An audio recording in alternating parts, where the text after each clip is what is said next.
Hey everyone, I'm Nicole here. Now in this video I'm going to do the unboxing of this Honor 7C mobile phone.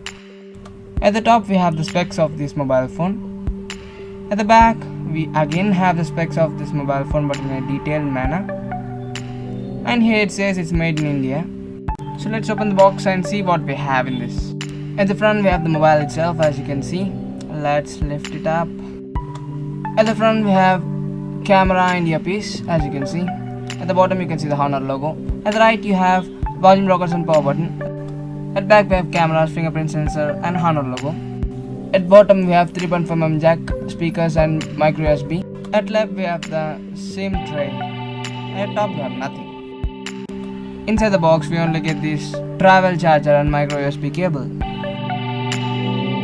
We also get this box. Inside this box we have this Huawei warranty card and this quick start guide. We also get this protector, as you can see. Let's unlock the phone. I'm using the fingerprint.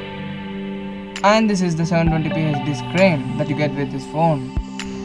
Let's go to settings,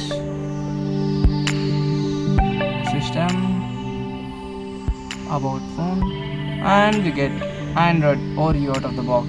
It is not the latest version but we get that one. Let's quickly open the camera and see how that is. And this is how the camera looks. Go to front. This is how front camera looks like. So that's for now guys. I'll talk to you in my next video. Subscribe and click to watch more videos like this. If you like this video, click the like button. And thanks for watching guys. Have a nice day.